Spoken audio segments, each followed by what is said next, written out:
Solidarity everybody, good evening. Welcome to the Brews at 10, the live stream that you can set your watch to if you want to be fashionably late this week.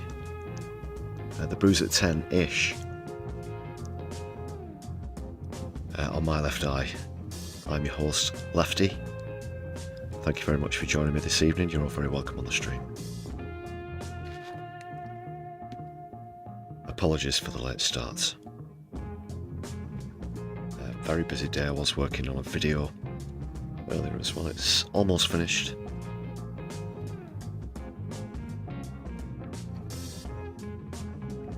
Concerns somebody whose name I'm sure will be coming up a few times on the stream. I won't say it here, lest I vomit. Regular viewers will be able to figure out what I mean when I say that. But for now, everybody, please do make sure you hit thumbs up on the stream. Show some support.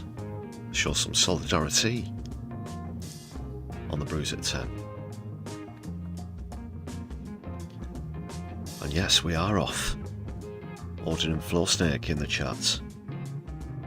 Already in a race for first place on top fans. Flowsnake having the current advantage, if that is a competition.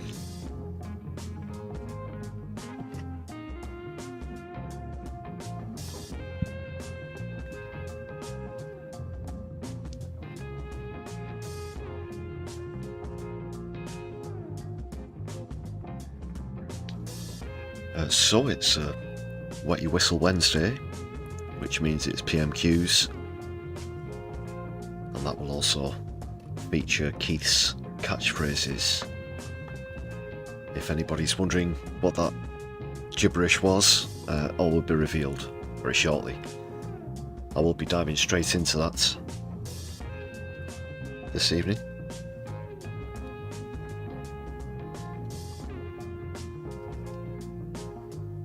And over in the States, just a short time before I came live on the stream, this assassination in the US, that's quite a thing, to say the least.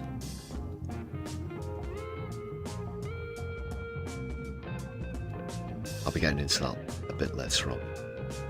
Morbius joins us as well in the chat. How do you brew? That's in the greeting form. Please don't answer literally. I'm more than well aware how you brew a cup of tea.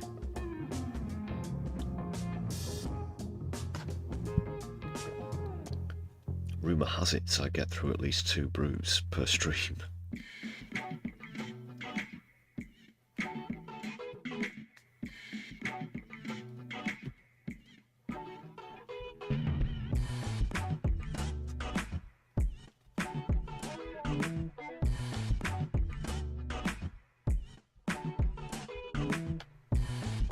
Kick off with promotion time. Let's promote the good people who support the channel first with a membership. Thank you very much, everybody. It was a great stream last night as well. Received a few gift memberships, so thanks for your contributions. To anybody who received a membership for the very first time yesterday, hope you're enjoying your perks, check those out. If you want to join the list of marvellous members, it costs you just 99 pence, just a fraction of the price of a tasty hot beverage from your nearest barista outlet.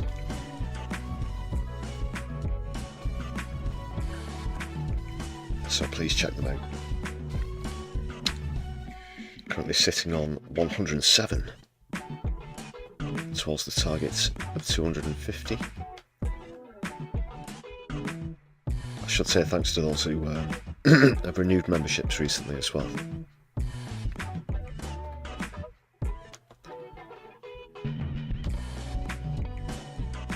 And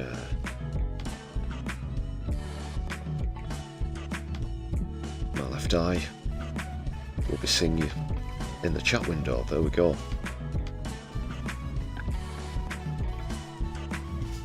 With a complimentary logo adjustment to boot.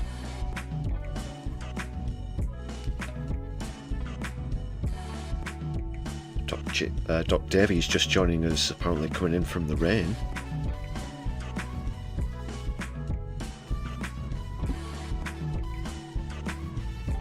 Yesterday was a bit better than today up here.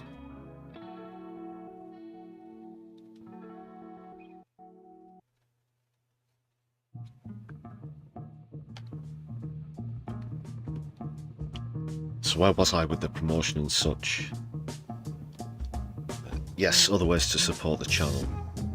Super chats are open if you're watching live. Super thanks are open if you're watching back later on. There's also a Buy Me a Coffee page, the link for which is in the description of the stream and the channel or any video. So please do check that out if you don't have the means to contribute via YouTube. Excuse me.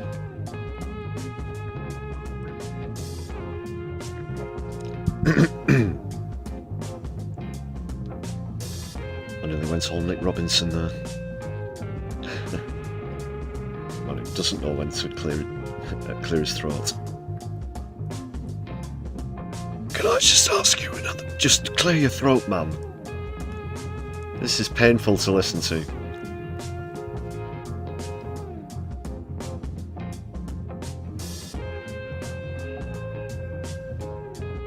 A good point though, more political discourse has become increasingly violent, and you can't help but think it's due to the right wing. I do agree with that. I'll be saying more about that later. This assassination isn't good.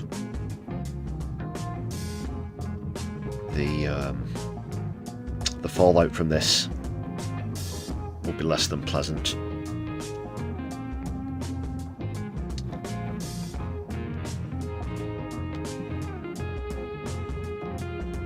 More on that later though.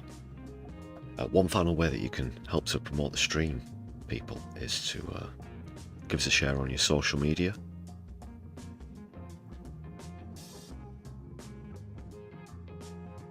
Please give us a follow while you're there at MyLeftIUK on Blue Sky, Twitter and Mastodon.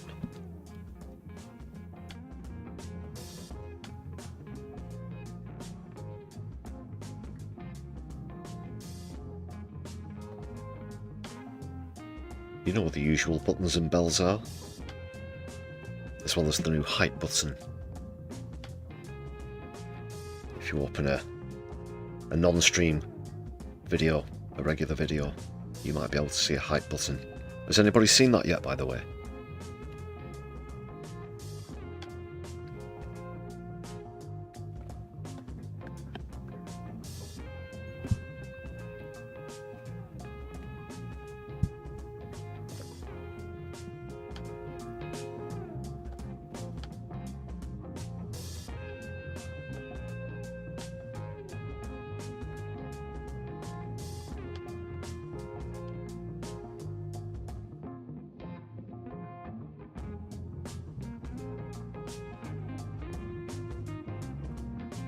No, Doc, it's hype, H-Y-P-E, like hype. Hyperbole, hype up. You can hype up a video with the hype button. I don't know how that differs from thumbs up. It's something that's separate from the main algorithm that's replaced what used to be known as the trending section or category.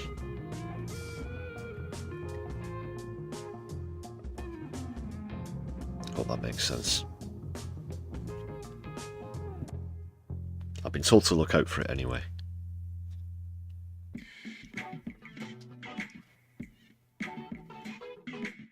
Amazing changes coming to this platform. Right.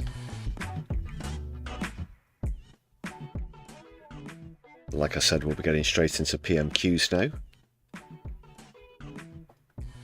now, which features a little game that we play every week called Keith's Catchphrases. We now come to Prime Minister's questions. Thank you, Mr. Speaker. Deliver. Black hole. Plan for change. Deliver. Black hole. Plan for change. Deliver. Black hole. Plan for change. Deliver. Black hole. Plan for change. Thank you, Mr. Speaker.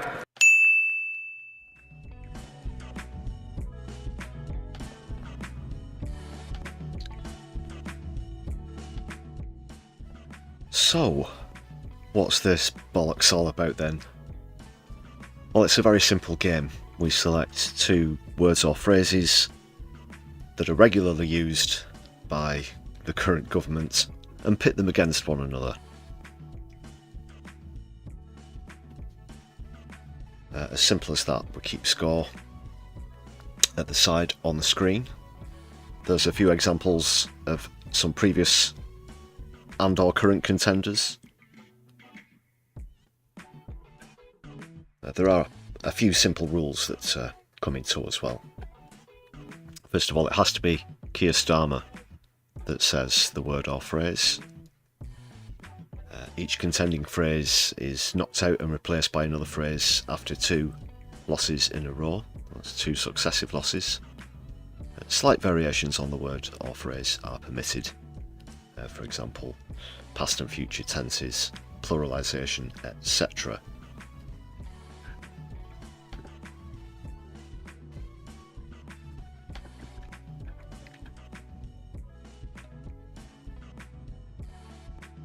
So I hope everybody's down with that. Would you like me to speak up a bit, Doc? Just above the... Are you on maximum volume? Crank those amps up, Doc.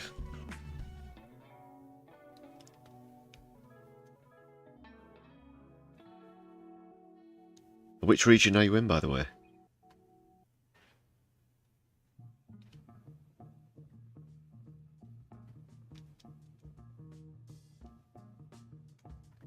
Or county, or nearest town or city.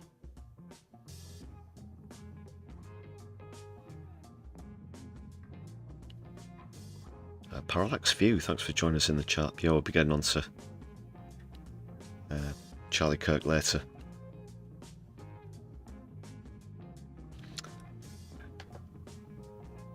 Right, assuming there are no questions about the rules, let's get into things.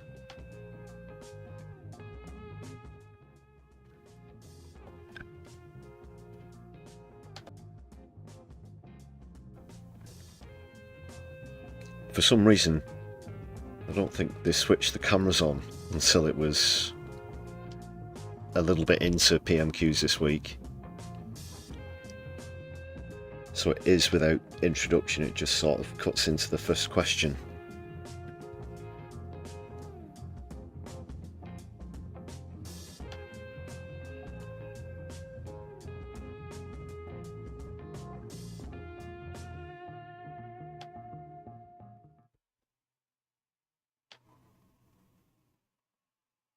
Okay, so the current contenders, I'll just bring those up. We have Black Hole.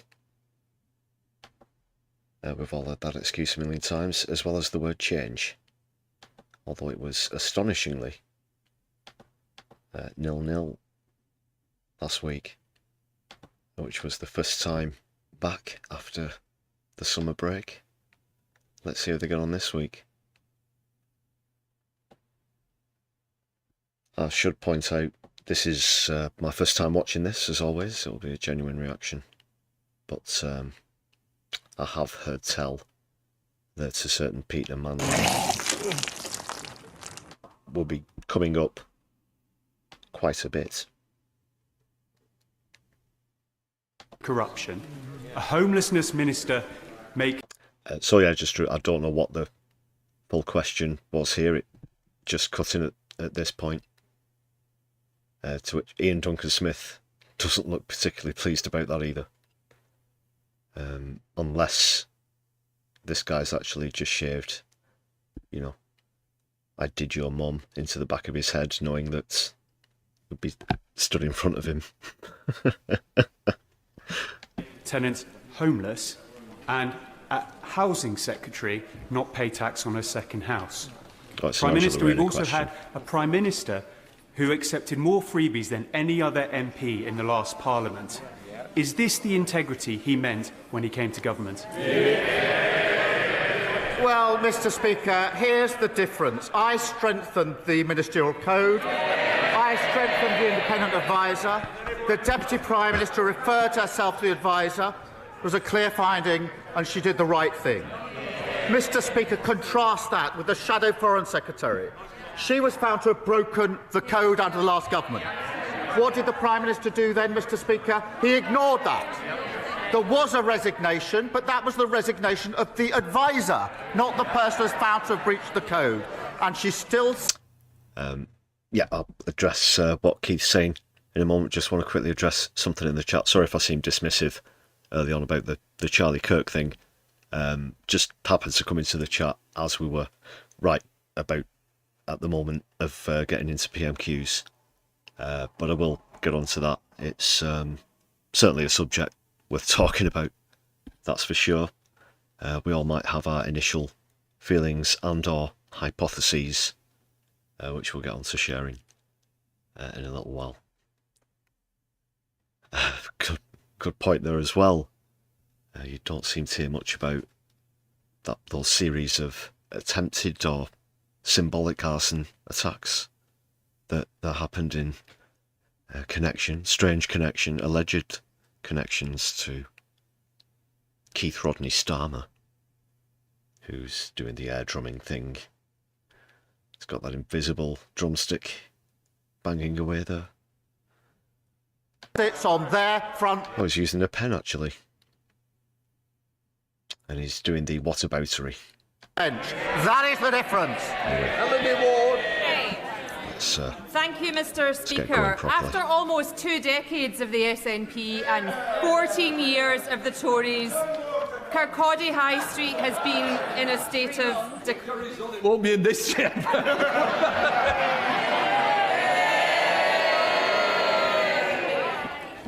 Thank you, Mr. Speaker. After almost... He loves his own joke. He's the only one who laughs at his jokes is Hoyle himself. You might get an early cup of tea. I'd say hilarious. 2 decades of the SNP and 14 years of the Tories, Kirkcaldy High Street has been in a state of decline. That's why the Chancellor was right to prioritise Kirkcaldy for multi-million-pound regeneration funding from the new Growth Mission Fund to build on the enormous potential of our town and beautiful seafront. Does the Prime Minister agree that investment over decline is key to this Labour government, and will he ask the new Business Secretary to meet with me to discuss this funding? Well, I thank her for her question. She's been a... It's just Brett. Obviously, Kirkcaldy, Scotland, for anyone who's not from the UK and wonders where it is. tireless campaigner for investment into High Street.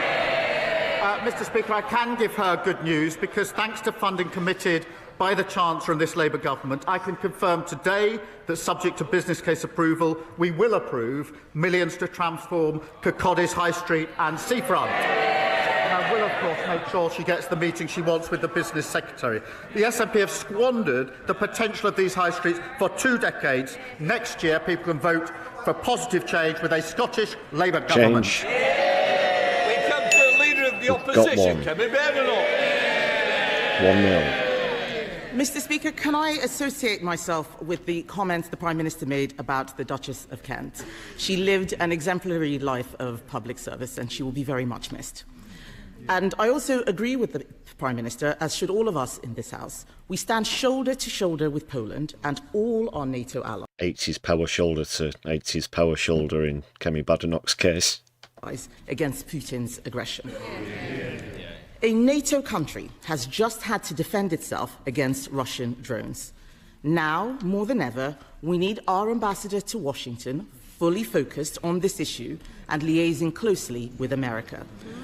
Does the Prime Minister have full confidence in Peter Mandelson? Mr. Speaker, let me start by saying the victims of Epstein are at the forefront of our minds. He was a despicable criminal who committed the most heinous crimes and destroy the lives of so many women and girls. The ambassador has repeatedly expressed his deep regret for his association with him. Sack him. He's right to do so. I have confidence in him, and he's playing. Like I said last night, if you found out these kinds of things about someone who you even considered a close friend, you wouldn't just disassociate from them. You would publicly shame them. You would say how reviled you were, but you would just immediately condemn them in the strongest possible terms. You wouldn't just try and brush it off as, oh, I was sorry I was introduced to him, and this is embarrassing, which are the words that Peter Mann himself has tried to use to brush this off. It's inexcusable. No matter what his role is, no matter how important Starmer thinks his role is, or how good he is at his role as Britain's ambassador to the United States, any other MP or member of the House of Lords, they'd be out on the rear. An important role in the UK-US relationship. This is interesting, Mr. Speaker. He says the ambassador has expressed full regret, but the victims of the paedophile Jeffrey Epstein have called for Lord Mandelson to be sacked. Yeah, they'd probably like, oh, it's that guy who was there all the fucking time while I was having these abhorrent things done to me. And for legal reasons, I'll leave it at that. As far as allegations go towards people who haven't been imprisoned for it yet. And just so the House is aware, in 2019, Jeffrey Epstein was convicted of child prostitution and sex trafficking that took place between 2002 and 2005. That is the precise period which Lord Mandelson called Jeffrey Epstein his best friend. Was the Prime Minister aware of this intimate relationship when he appointed Lord Mandelson to be our ambassador in Washington? Mr. Speaker, as she and the House would expect, full due process was followed during this appointment, as it is with all ambassadors. The ambassador has repeatedly expressed his deep regret. Blame this one on your fucking inheritance from the Tory party, Keith. You try that one, try the old back and forth banter. Even Kemi Badenoch has got him banged to rights on this one. And she's as thick as cow shit. He is right to do so. He's now playing an important part in the US-UK relationship. Kemi Badenoch. Mr. Speaker, I ask the Prime Minister... Look, everyone is supposed to have an important job. That's why you paid quite a lot of public money per year. That alone is no excuse for anything. There's a code of conduct, parliamentary conduct, so on and so forth. As a few of you are pointing out in the chat, he has this unseen influence and power within Labour, and it's been there a very long time, for decades. Certainly since 97, when Tony Blair was elected, arguably before that within the Labour Party itself. But once in government, that then his influence spread massively throughout the party. And Tony Blair as well still has his hands on the strings of the party that they still call Labour, but we all know it's Lino. Minister, if he knew. The fact that he didn't answer indicates that he probably did know. I wasn't asking a question about process, I was asking a question about his judgment. The Daily Telegraph reports today that while Lord Mandelson was business secretary, he brokered a deal with Jeffrey Epstein while he was business secretary, and that this occurred after Epstein had been convicted of child... Oh, it's so heinous a situation. I've found myself speaking in tandem with Kemi Badenoch, but not in a mocking sense, mocking the predictability of this circus of a farce of a so-called House of Democracy, but in actual agreement. So if it's led to that, that really does say something. Sex offences. Given this new information, does the Prime Minister really think it is tenable for our ambassador to remain in post? Mr. Speaker, the relationship between the US and the UK is one of our foremost relationships, and I have confidence in the ambassador in the role that he is doing. Pathetic. Pathetic.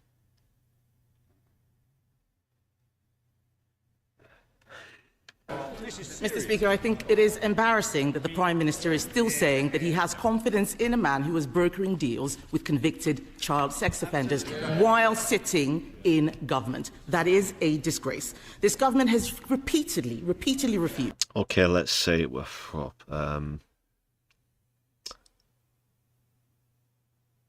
let's say it were a well-known Conservative advisor. If it were the other way around, we know exactly what Keith would be saying. He'd be saying exactly what Kemi Badenoch's saying right now. Dominic Cummings, let's say, for example, if it was Dominic Cummings, I should be very clear in saying that Dominic Cummings doesn't actually come into this at all. I'm just using it as an example of double standards, hypocrisy, and in this specific context, evading a question. And he's very bad at it. To declare Lord Mandelson's full interests. And as part of the appointment, there will have been extensive government vetting, including details and timings of Peter Mandelson's dealings with Jeffrey Epstein. So will the Prime Minister publish all these documents, including those about his interests? Well, Mr. Speaker, as I say, full due process was gone through in relation to this appointment, as would be expected. As for the publication of documents, as she well knows, that's subject to a procedure which includes an independent element. Be subject to the usual procedure. The Prime Minister cannot answer any questions. That is not the behaviour of someone who has full confidence. The Ambassador should be in the White House talking about how we respond to an incursion into NATO airspace. Instead, he is giving interviews about himself to The Sun. This is a man who already had to be removed from cabinet twice, and now we learned that he was brokering billion-pound deals with Jeffrey Epstein while business secretary. I didn't get a proper answer. He's talking about process. This is not about process. This is about judgment. Just last week, I told him that he should sack his Deputy Prime Minister. They all cheered and congratulated themselves. She was gone 2 days later. His face too is broken, and he's got a totally new front bench. There's historically bad politicians. This guy is nothing short of an absolute fucking freak show, if you'll pardon me using such terms. But that's the only way that I can describe it. So I will ask him again, will he make sure that these documents are published, and will he actually instruct Peter Mandelson to publish all his correspondence with Jeffrey Epstein? Well, she says the ambassador's been in the White House discussing NATO. He is, as we all are, with a number of international calls this morning and on Ukraine, as well as the attack in Doha yesterday. Mr. Speaker, I see she's finally catching up with the questions that she should have asked last week about the Deputy Prime Minister. In the meantime... What the fuck is he talking about? Mr. Speaker, we have been opened up a new schools-based nursery. What was that? Catching up last week with the questions that he's trying to take the piss out of Kemi Badenoch because Angela Rayner was forced to resign. That's apparently what Keith's trying to say. Really? Okay. On Monday, we had the Defence Industrial Strategy. On Tuesday, we published NHS league tables to push up standards. We reopened Doncaster and Sheffield Airport yesterday. And today, we've set out how we're repairing the concrete in our hospitals. A load of waffle and whataboutery, Mr. Speaker. All they are interested right now is their pointless deputy leadership election while the country is out there suffering from an economic crisis. The Prime Minister has an ambassador mired in scandal, not focusing on NATO. He lost his Deputy Prime Minister just last week for evading taxes. He's got a new Home Secretary, a new Foreign Secretary, just learning the ropes, not able to help with this issue. We have strikes crippling our capital city and damaging our economy. He could use minimum service legislation, which we introduced, to make the lives of the people out there better, but he won't because he does not have the backbone to face down the unions. The unions are running this government all... He's not giving in to the unions. They can't stand him. The biggest one, Sharon Graham, head of Unite, the biggest union in the country. It's his guts. The funding from unions is ever on the wane. All the deputy leadership candidates are chasing after them, and while with this government it is more strikes, more scandal, more chaos. And the link, Mr. Speaker, isn't the link between all of this his bad decisions, his bad judgment, and his total weakness.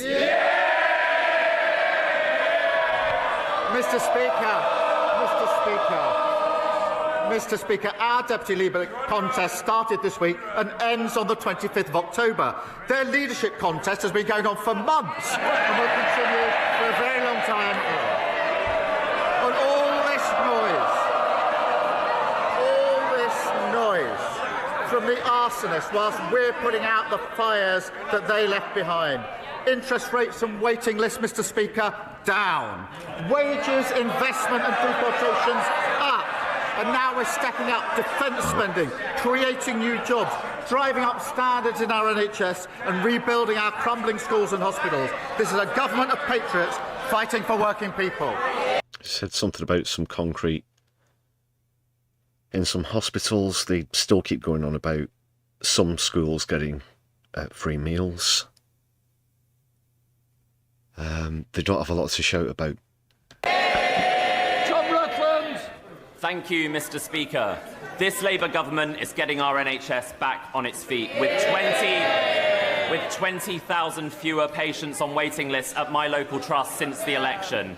But there is still more to do, including making it easier to see a GP. So can the Prime Minister set out how this government will give my constituents in East Worthing and Shoreham access to the healthcare that they deserve? Well, Mr. Speaker, I'm very pleased we've made progress on the NHS. We promised 2 million extra appointments in the first year of a Labour government. We've delivered not 2, not 3, but over 4 million extra appointments, with 2,000 extra GPs and clearing up the dangerous rack in our hospitals. The National League tables, Mr. Speaker, that we published this week will make sure that investment goes where it's needed most. And our 10-year health plan will see neighbourhood health centres in every community to treat patients closer to home. There's more to do, but we've made a lot of progress. Sir Ed Davey, Leader of the Liberal Democrats. And that's why they're on an 11% approval rating, with an overall approval of -59, which is, Liz Truss levels of polling for Keith and his merry band of neolibs. Thank you, Mr. Speaker. Can I join the Prime Minister in sending our condolences to His Majesty and the royal family on the death of the Duchess of Kent? And can I echo the Prime Minister's condemnation of Netanyahu's attacks on Qatar? These are not the actions of a leader truly focused on getting hostages home, and I hope the Prime Minister will say that. Oh no, wow, the penny's actually dropping, is it? Wow, it's not like it's been that way for 2 years. It's not like he's sabotaged every set of ceasefire talks and was offered all of the hostages back as early as November 2023, and here we sit in September of 2025, and this is just being brought up in the House of Commons. They really are quick on the ball, these MPs. Directly to President Herzog later today. On Suicide Prevention Day, Mr. Speaker, can I thank all working to prevent suicides, from professionals to charities like the Samaritans. Mr. Speaker, when I talk to parents of disabled children, there's one complaint about government that comes up time and again. All the hoops they must jump through, from EHCPs to the DWP to HMRC. Caring is exhausting enough without all the forms and rules that show no understanding of the realities of life as a carer. It's something Emily and I know well. It's something that our former Deputy Prime Minister brought attention to last week. So will the Prime Minister work with carers across this House to overhaul systems for family carers so government works much better for people looking after their loved ones? Well, I do agree with him. There are too many hurdles and too many hoops that have to be gone through, and that's why we're simplifying the system, and we will, of course, work across the House with all those who want to achieve that outcome.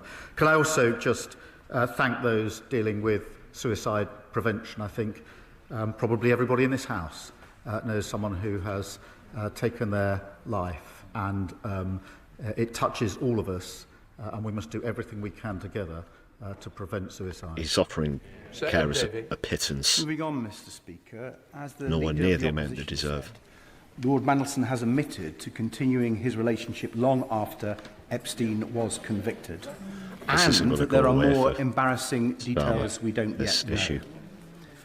Mr. Speaker, people will be surprised by the Prime Minister giving Ambassador Mandelson such strong support today. So can he tell the House, has the Prime Minister asked the Ambassador what other compromising material the Trump administration might have on him as he leads Britain's negotiations with the White House? Well, Mr. Speaker, as I've made clear to... They've said that there's a lot more to be seen. Even you-know-who himself has said that there's going to be a lot more embarrassing revelations to come. He's quite certain what kind of, perhaps, dossier that they have, and if they have their hands on that material, then he can be almost certain that they've got their hands on other things as well. And we, the public, have a right to demand to know what they are, because this could be compromising material. It could be compromised. This could be used against him. And we're talking about someone who's Britain's ambassador to the United States. To the House, a full due process was gone through when the appointment was made. Change the record, Keith. George Newbury. Thank you, Mr. Speaker. My constituent Connor Edwards lives with Ehlers-Danlos syndrome and craniocervical instability, which in his words means his head is slowly falling off his body. Having once enjoyed fishing and mountain biking, at the age of 30, Connor's now largely bedbound and says his condition has destroyed his quality of life. He's also having to crowdfund for treatment in Spain because the NHS can't give him the help he needs. Could the Prime Minister ensure that myself, Connor and EDS charities get a meeting with the Minister to discuss what more we can do to give thousands of people like Connor their freedom back? Mr. Speaker, I've read through the details of Connor's case that's just been summarised. It is heartbreaking. I do thank my honourable friend for consistently campaigning and championing all of those that are affected. I will make sure that he gets the meetings that he needs so we can hear from Connor and others and learn from their experience. Stephen Flynn. Mr. Speaker, Gaza is a graveyard, but rather than... The SNP's Stephen Flynn, who I always look forward to appearing at PMQs. He's one of the only MPs who properly sticks it in where Keith's concerned. No doubt this one's going to be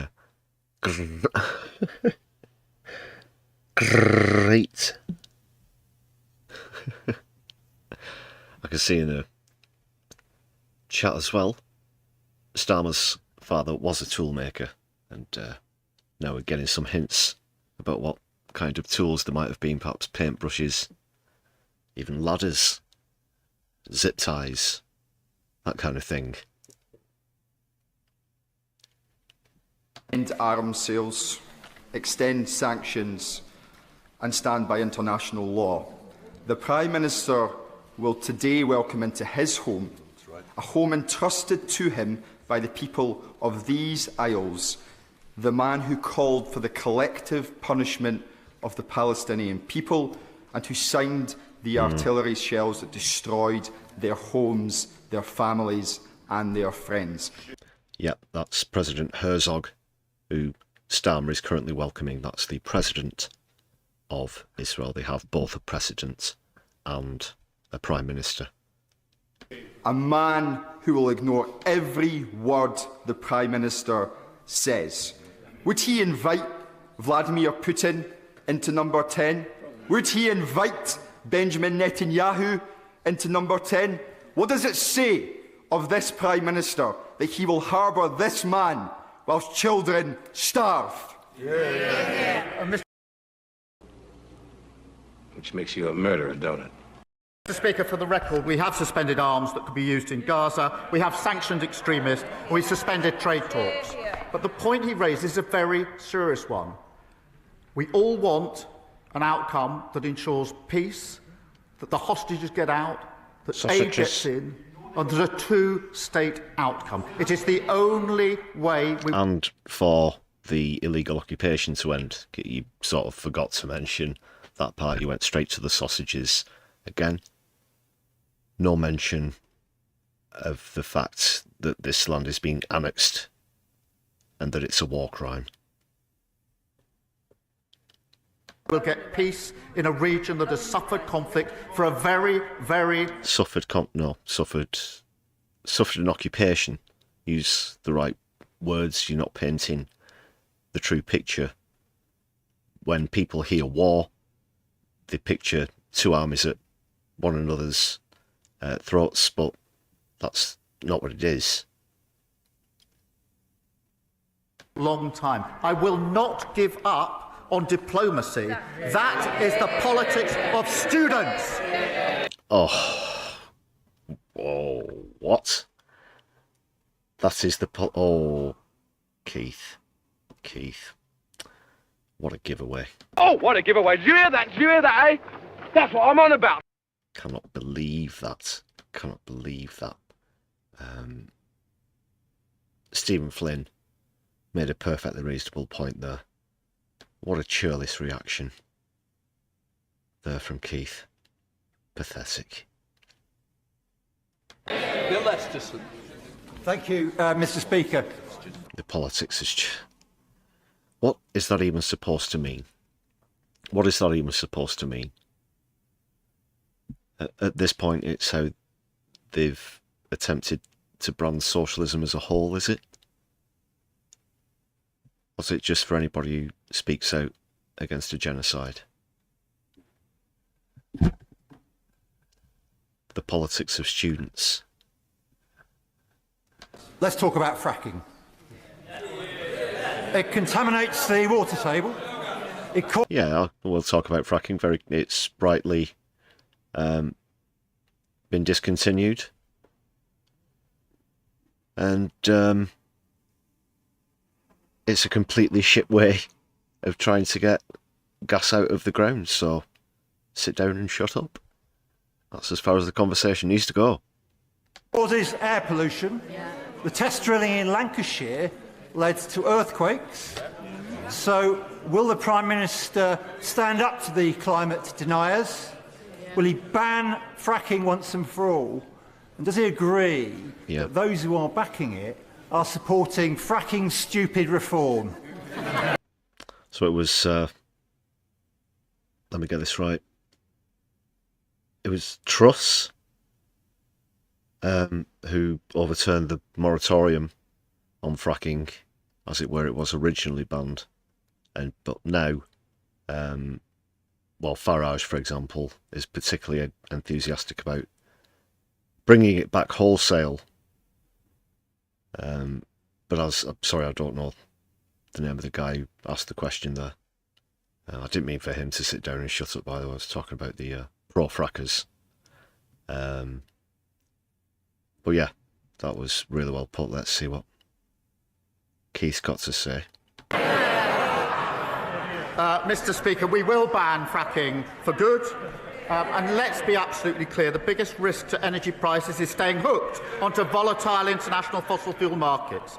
And in stark contrast to reform, they're ignoring local communities, they're putting green jobs and investment at risk, and committing to higher bills by warning renewable companies not to invest. That is shocking.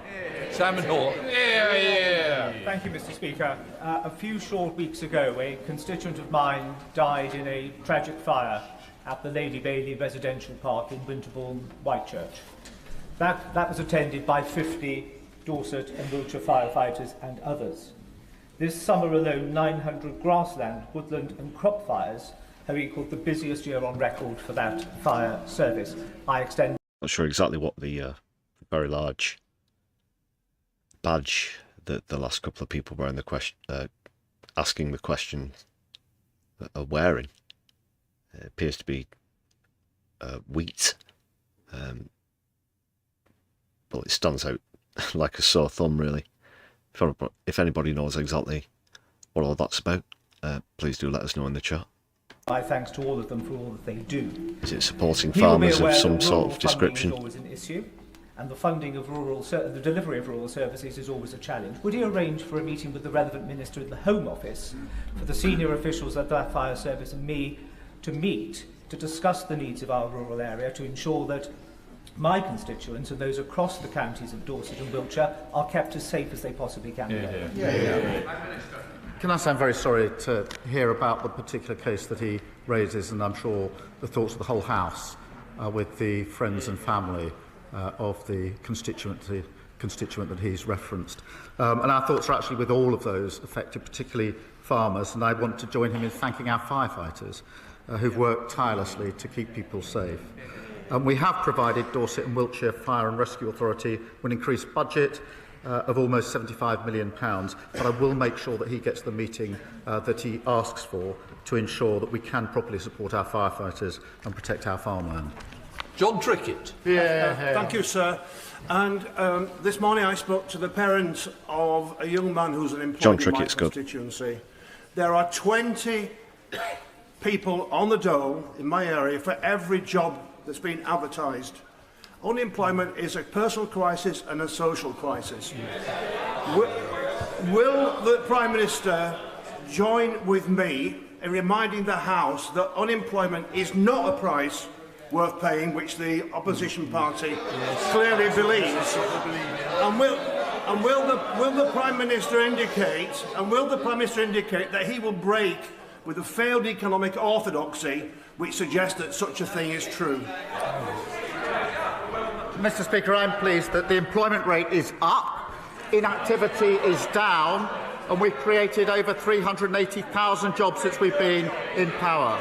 Mr. Speaker, going further, as a proud Yorkshire man, he will know and he will welcome the reopening of Doncaster Sheffield Airport just yesterday, made possible by the decisions that we've made. That's a Labour mayor working with a Labour government to create jobs across the country. The Prime Minister who cares about the environment is also opening new airports. Just let that one sink in for a moment, people. Kenya. Mr. Speaker, 51 Israeli arms companies are exhibiting at the DSEI Arms Fair in London. It's Carla Tenya, former leader Some of the them Green Party. even boast that their products are battle-tested. We all know what that means, used to kill men, women and children. So this government often asks us what more we expect them to do when it comes to Gaza. Here's one. Will the Prime Minister stop Israeli arms dealers from parading their Gaza-tested weapons on UK soil? Excellent question. And I will just point out for anyone who's confused as to why Zach Polanski isn't in Prime Minister's questions. It's because he doesn't currently have a seat. He still needs to win a seat, but he is the leader of the Green Party, nevertheless. Speaker, we have very clear and strict rules in relation to this, and we have taken action in relation to arms sales. Ruth Jones.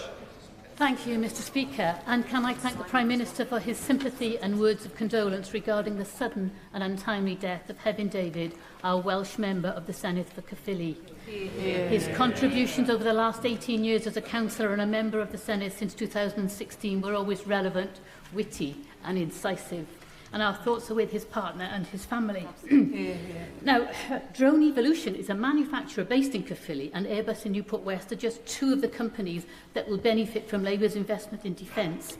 So can I welcome this new defence industrial strategy? The children of the corn. and ask the Prime Minister to update the House on how the new defence growth zones will create more jobs across Wales and beyond. Well, Mr Speaker, Heaven was a proud Welshman and champion for Caerphilly, and we send our love and support to his partner Vicky, his daughters, to his family and his friends. Wales does have a thriving defence sector, and I'm delighted it will host one of our new defence growth zones.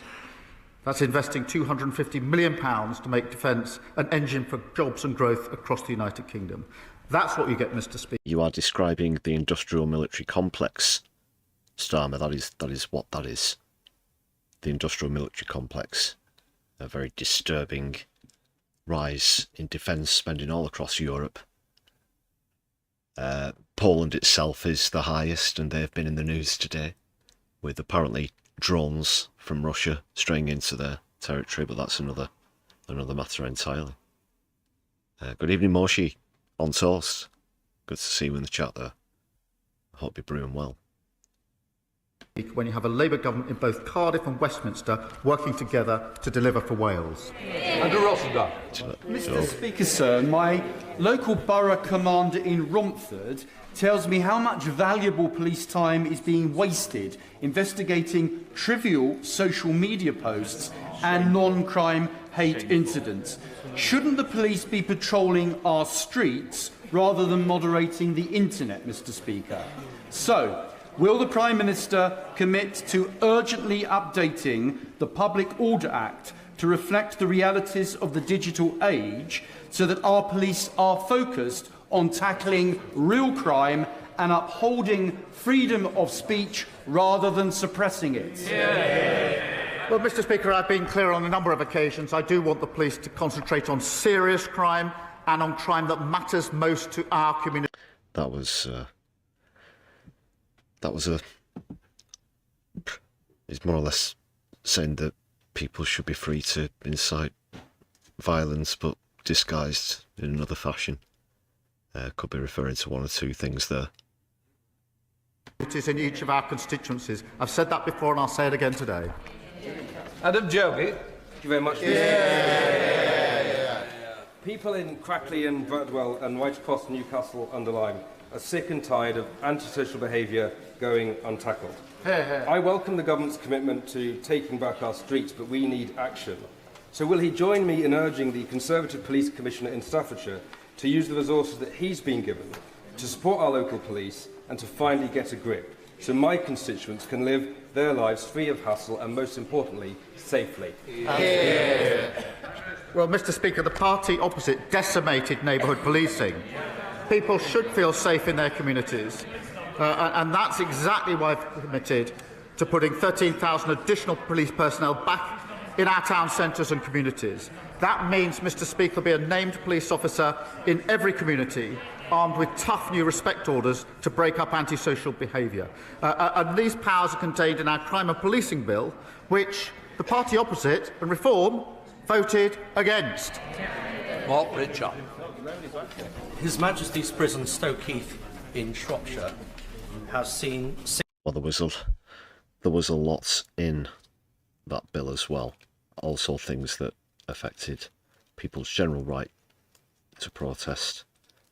I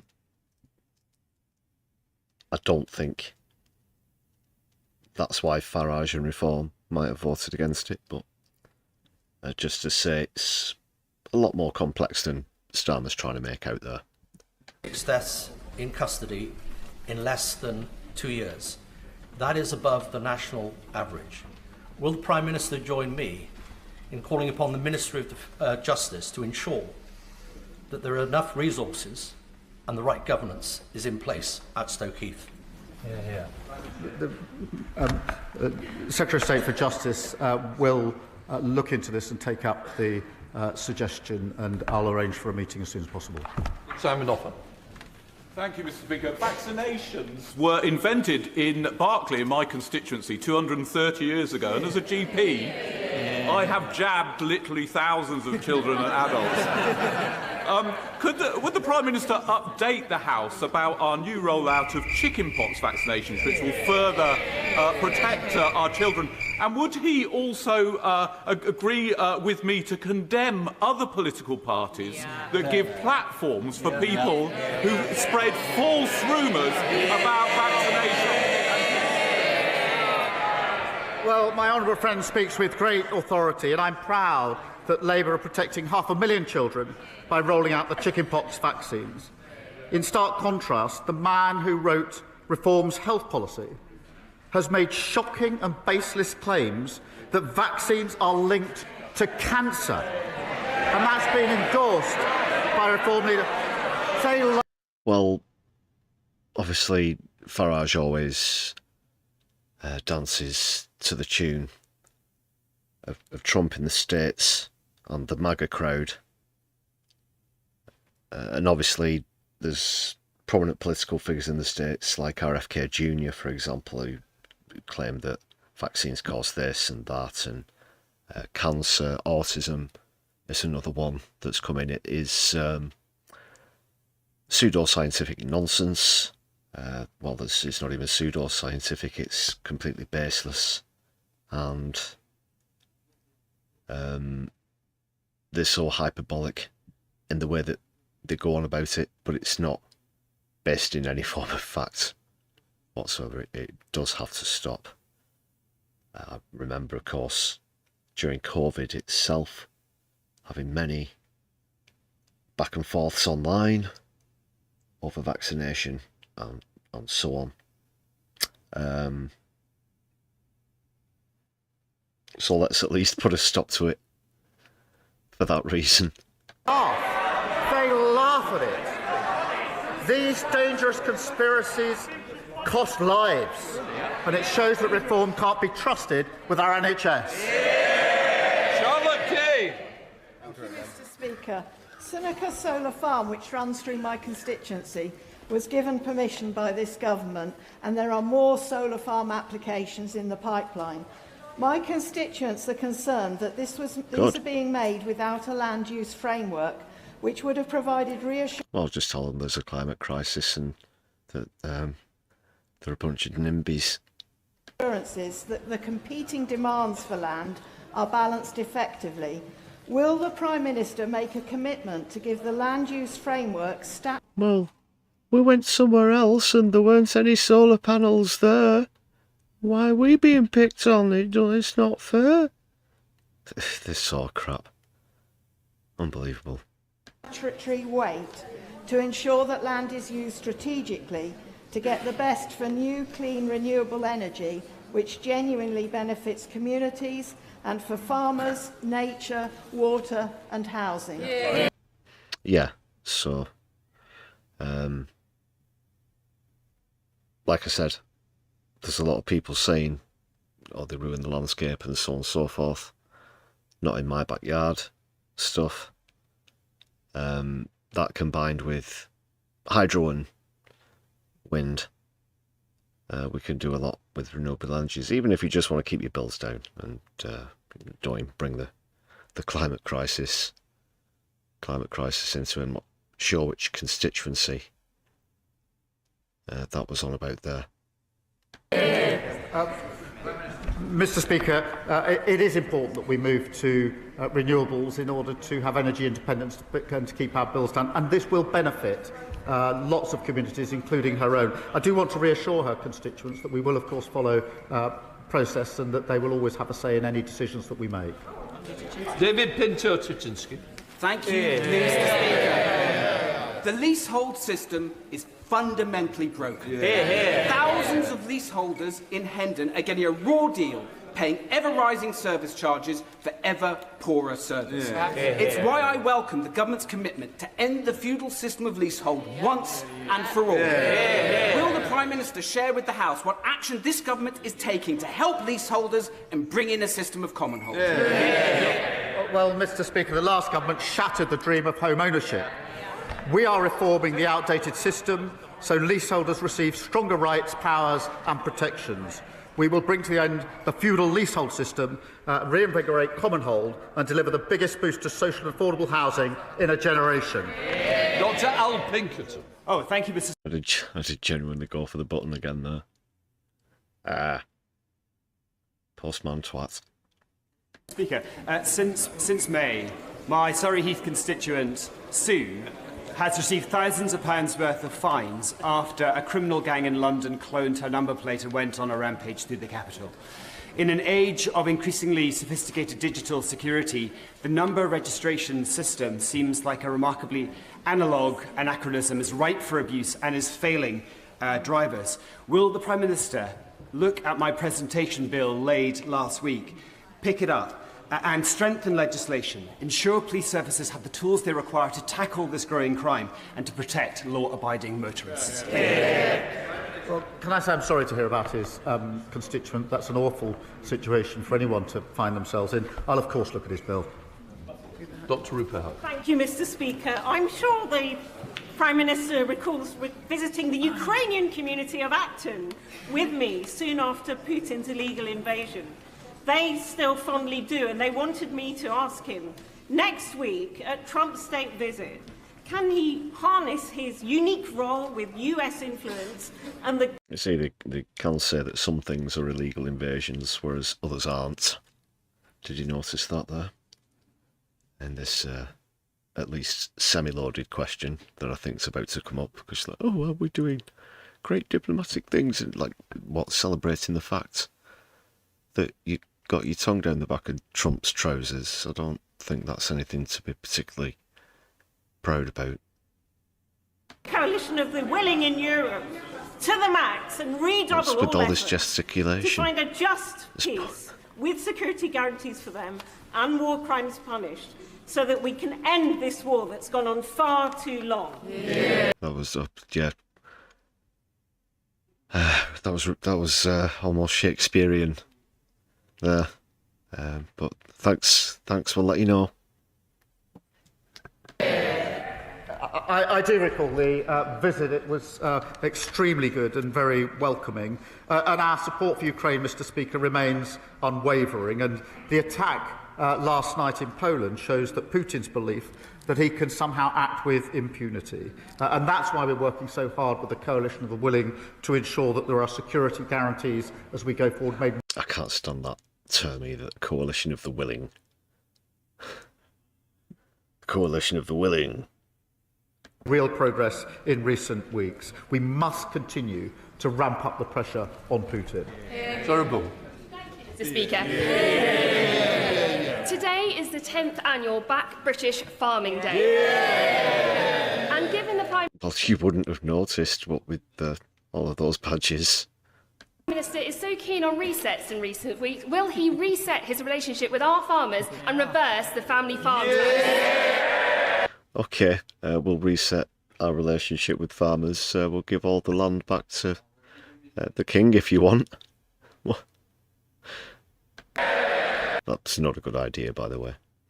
Well, Mr. Speaker, let me tell you what we're doing. We're working with the former president of the National Farmers Union, Baroness Minette Batters, to review farm profitability. Mr. Speaker, this is the key issue. We are delivering the 25-year farming roadmap, and of course we've struck a deal with the EU, which is of great benefit to farmers, which of course they all say they will reverse. Mr. Speaker, that's on top of the £5 billion that we put into farming in our last budget. For an industry the size of farming itself, 5 billion isn't a great amount of money, and it's just incredible how we have to have conversations like this. Primarily, farms are there to feed people. That's their primary function. Again, free market capitalism has seen it differently, and whereas it should be a very logistically simple process of growing and distributing food to people in the country very cheaply, efficiently, and with fresh produce, it somehow all goes tits up because they're not just farms that distribute food, they're also assets. Question, Liz Twist. Thank you. Thank you, Mr. Speaker. that was Liz Twist. I did actually think he said Truss for a moment there. What is this, the final question? Today is World Suicide Prevention Day. It can be scary to talk about suicide, but we need to. So many of our constituents will know or love someone who has taken their own life, or they may have suicidal thoughts themselves. But suicide is not inevitable, it's preventable, and everyone has a role to play in saving lives. So will the Prime Minister reaffirm this government's commitment to preventing deaths by suicide and say how the government is tackling this vital issue? Mr. Speaker, can I start by thanking her and paying tribute to her for her work as my PPS for the last 14 months. She has worked tirelessly with huge commitment and respect across the whole of this House. In relation to suicide prevention, I think this is something that matters to everybody in this House. I will reaffirm our commitment, and I'll work across the House with all members to deal with suicide prevention. We'll let the front benches change over.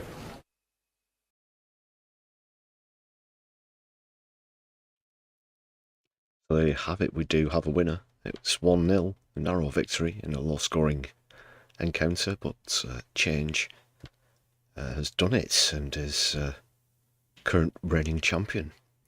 I do declare.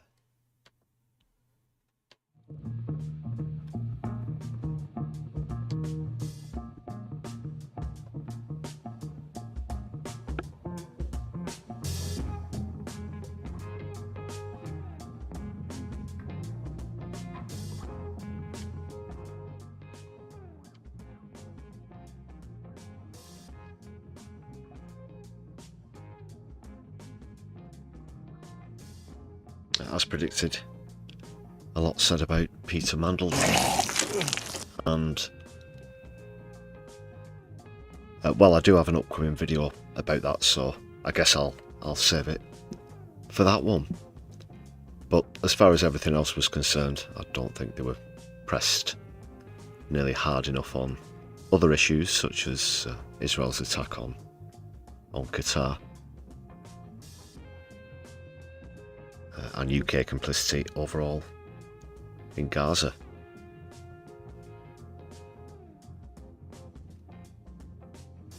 Pretty run-of-the-mill PMQs by all accounts.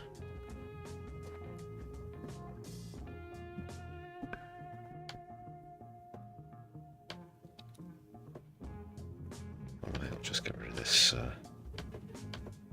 detritus.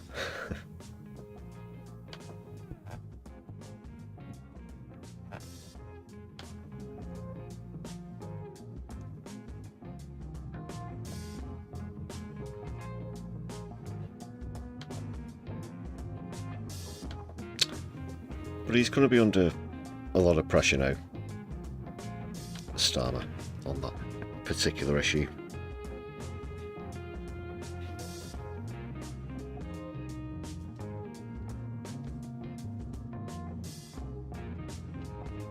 You just can't have associations like that.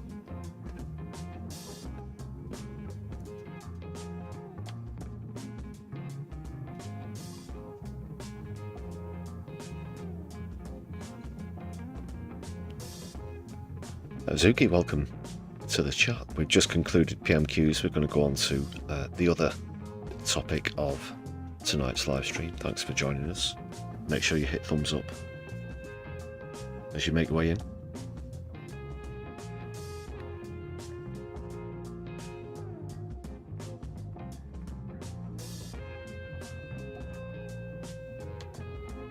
So yes, Charlie Kirk, this shocking assassination, you got to say. Let's see what's happening, people. This is of course an ongoing breaking story.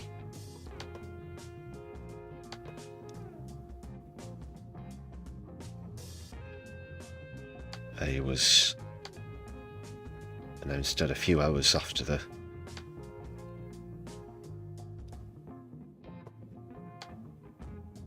shooting itself, I believe, which took place in Utah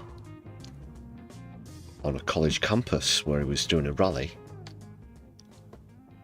Here's what I understand about what went down. So so far. Somebody in the crowd apparently asked a question. It was on trans rights. Not sure exactly what the question was. This is according to eyewitnesses. He then went to reach for the microphone to answer, and at that point a shot rang out and hit him in the neck or throat.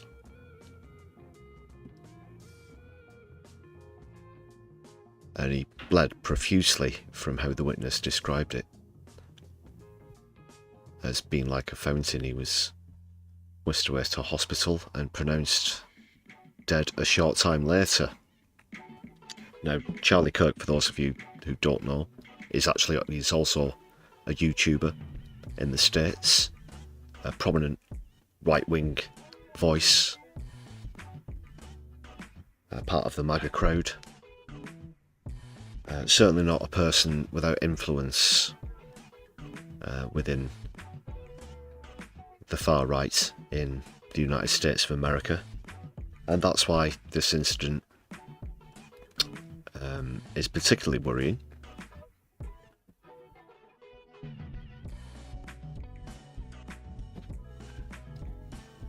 Because we certainly know that Trump, who was an ally and friend of Charlie Kirk, he's definitely going to milk this. Who knows what some of the response is going to be like now that some of these MAGA heads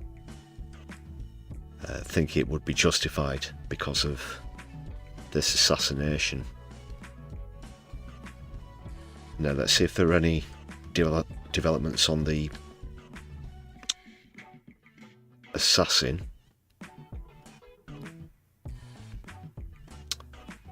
There is a person of interest in custody.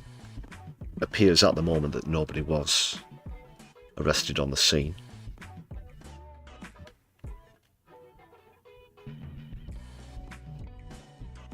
But a person of interest doesn't directly imply that it's a suspect, that it could be the shooter itself.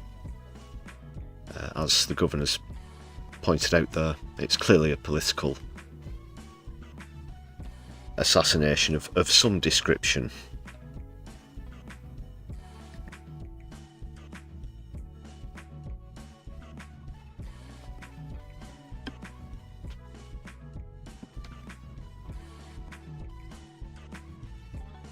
Trump's already been on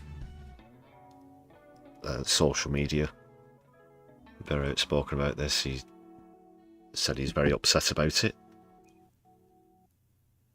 Another suspect was detained earlier and then released shortly after the shooting, but they were booked for obstruction of justice. Apparently, I don't know what that could be about.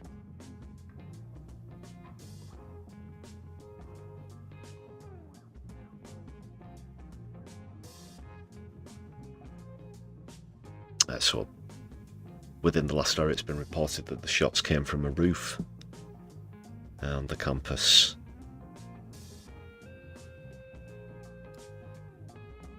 Either from a rooftop or open window. I'm just looking for pictures of where it happened, because it's basically like a courtyard. But there are a few sheltered areas, sort of concretey gazebo type things, if you want to describe them that way. On this occasion, one of them was acting as a stage. That's where Kirk was sat when he was shot. So it's all like a concrete sort of quad area, if you know, that they have on college and university campuses. See you in the quads. But obviously everybody in the area at the time fled.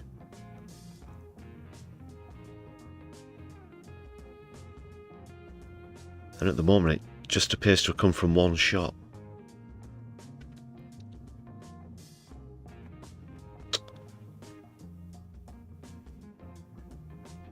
Just back to the top in case there's anything that's just come in.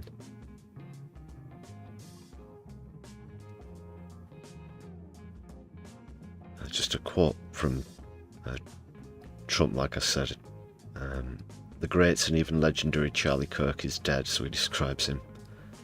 I myself was no particular fan of the message he was spreading, and so on and so forth. But this is an appalling circumstance, which, yeah, I'll get into more in just a moment. Trump also wrote, "No one understood or had the heart of youth in the United States of America better than Charlie."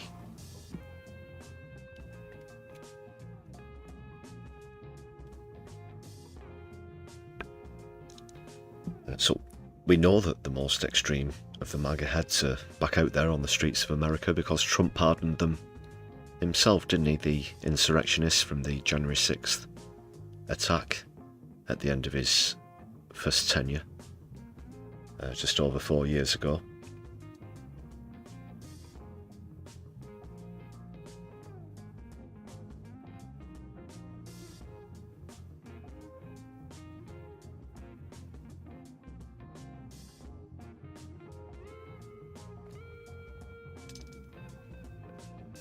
So they've not described the person in custody as a suspect, but a subject. That's FBI Director Kash Patel says.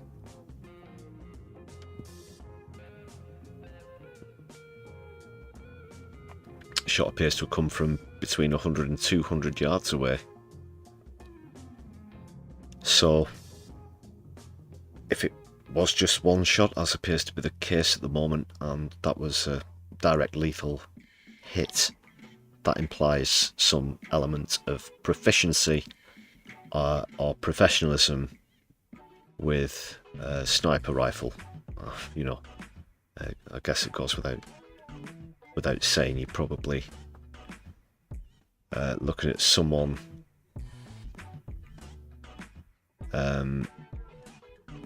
who's probably been a sniper in some sort of professional capacity or another. That much. I think it's pretty obvious at this point. Reasons, motives, who knows? So what do you think about this, people? I'm just going to take a quick look in the chat. See what you think about this assassination of Charlie Kirk.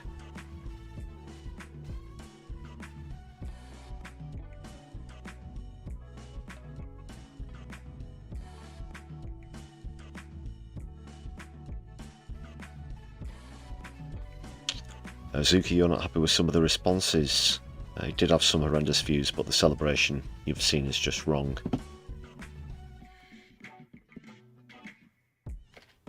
Yeah, and again, that will,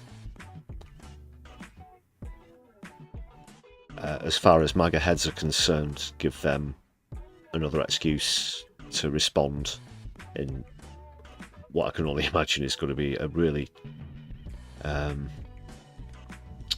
irresponsibly violent way themselves. I think in this example, violence will beget more violence.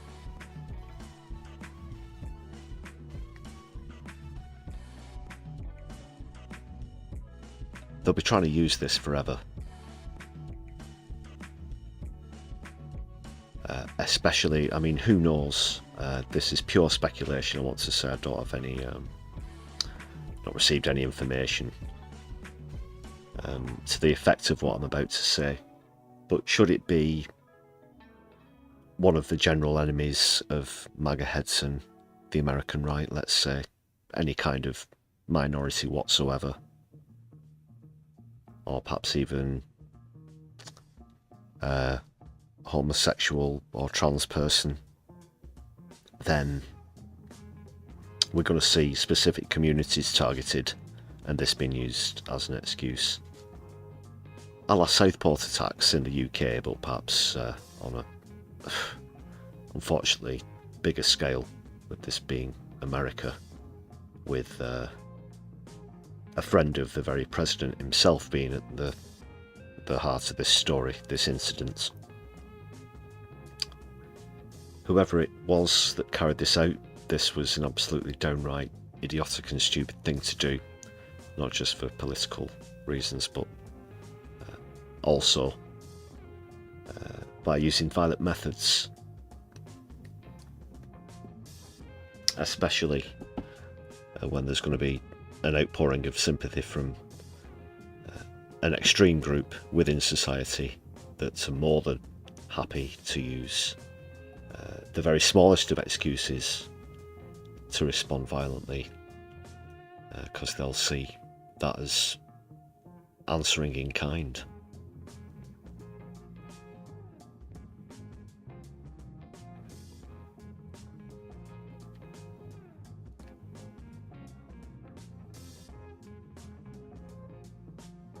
Ordinal father, Charlie Kirk, was very fond of biblical retribution and violence. He was a proponent of the right to bear arms, and that words had consequence. Could argue he died for his beliefs. It's, well, a somewhat fitting set of views.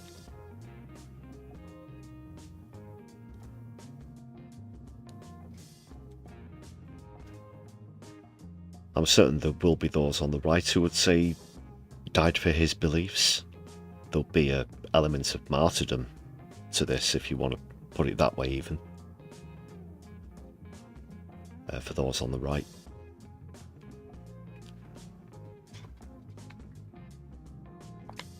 Doc, it's AI. What the... You think the assassination was AI? Oh, come on, let's not go there. Let's not start on any tin hat stuff.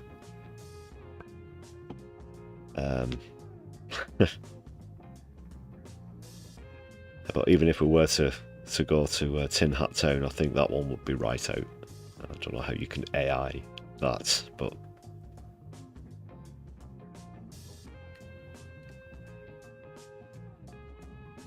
Or were you referring to something else? At Mobius, you think it'll turn out that it was someone on the far right that did it?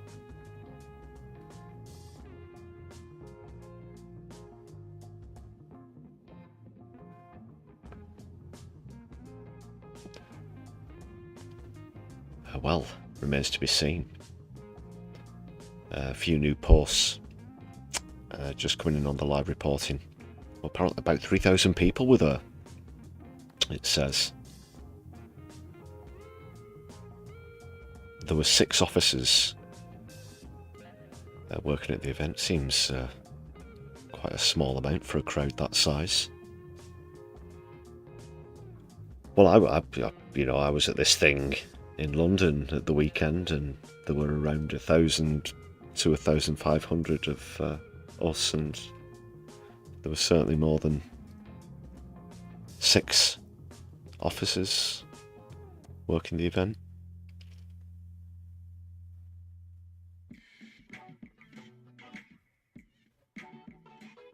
Surrounded by buildings as well.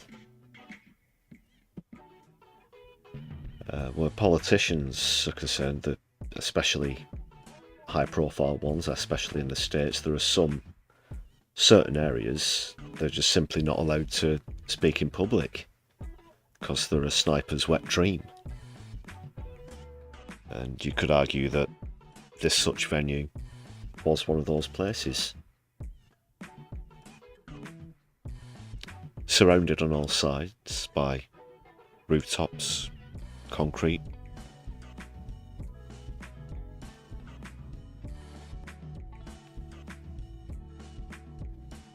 Apart from the roof of these concrete gazebos, completely exposed, there's no immediate primary protection in terms of bulletproof glass or anything like that. I don't want to use the term sitting duck, but they certainly wouldn't let a president or a member of the cabinet perhaps speak in such a venue, such an area. If they're going to be speaking at a university, it would be a much more controlled affair, possibly indoors. It's a lot easier to police. But speaking of police, just back to that original point, only 6 officers in attendance. No wonder no one was arrested at the scene. Discussed American healthcare people. He had to be taken to hospital by his own private security. Officials gave conflicting answers when asked if the attacker had been caught.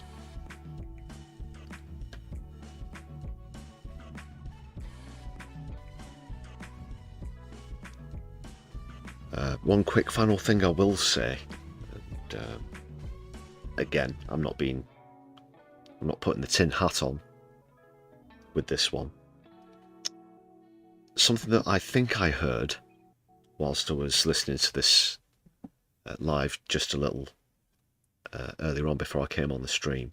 One of the witnesses said something about someone, and I don't know if they're referring to Charlie Kirk himself, whoever's been arrested, or someone who they saw who they think might be the assassin, either falling over, slumping over, something like that, or being grappled to the ground. That's the part where I wasn't particularly paying attention, because I was just setting up, bringing you quality streams. But I did hear what they said after that very clearly, which was something to the along the lines of that whoever it was, when they slumped over or fell over or were grappled, the shorts or trousers that they were wearing were pulled down or somehow fell down, which revealed what looked like some sort of garter belt, I think the eyewitness said. Again, not 100% certain who they were referring to there. I'm pretty certain that that's what they heard. Some sort of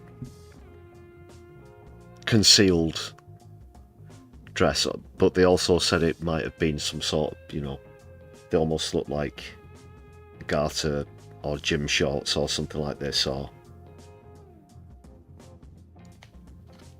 it's just a bit of a strange point.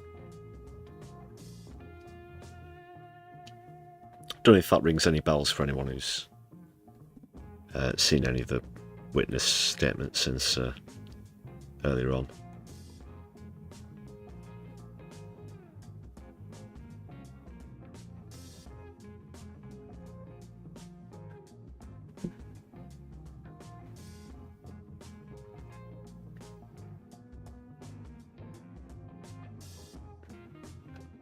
Another good point there, Mo, yeah. His son's supporters will offer thoughts and prayers, and they'll still. But will they advocate for gun law reform now?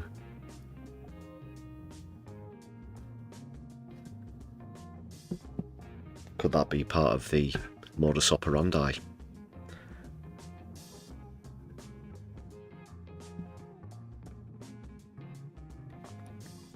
The thing with people on the right in America, the MAGA crowd, Trump supporters, they don't just have outspoken controversial views on one issue, it's always a range of them, so it's probably difficult in this, in the opening stages, to narrow it down to just one.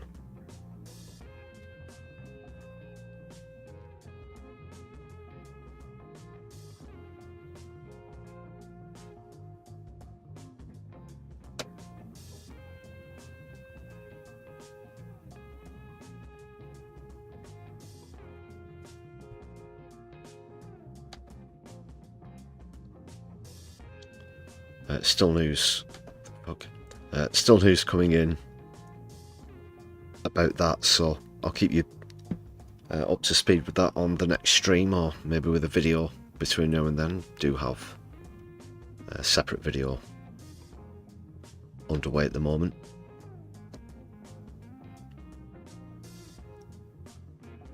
But this isn't going to be good.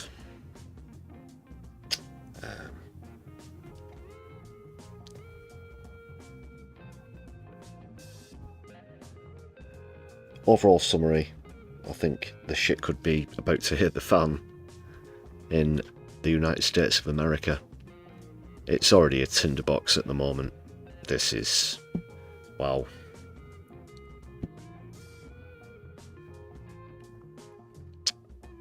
Let's see what the knuckleheads are going to do now.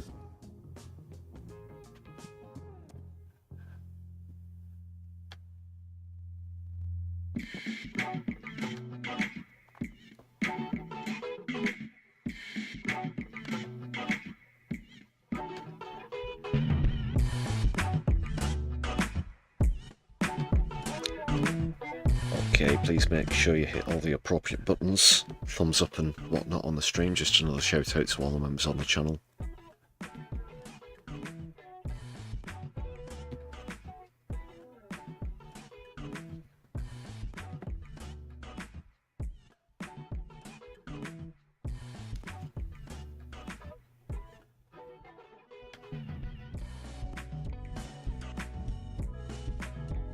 Yeah, really appreciate all of the support. Good to see some new names on the roster of members. You're very welcome. Check out the perks, check out the exclusive content.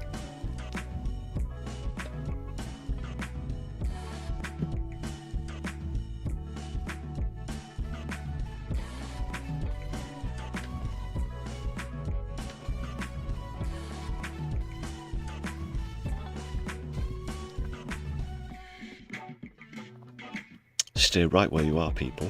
That's almost it for this stream here on the Brews at 10, but I'm going to attempt a raid and a redirect into another Socialist channel. Let's see who's around.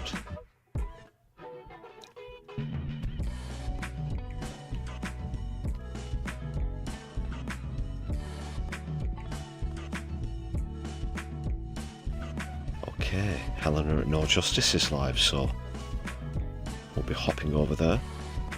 I know that a lot of you will already follow the channel, but if you don't, make sure that you subscribe, and everybody make sure that you hit thumbs up on the stream when we get to No Justice.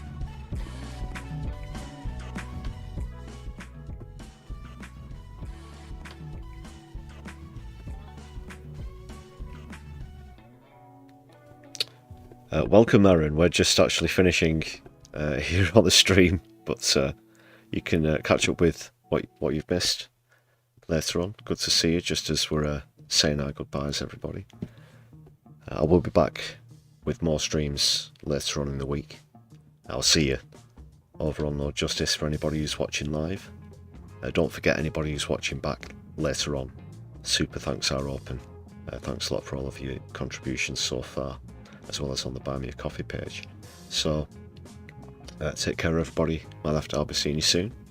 Free Palestine and power to the people.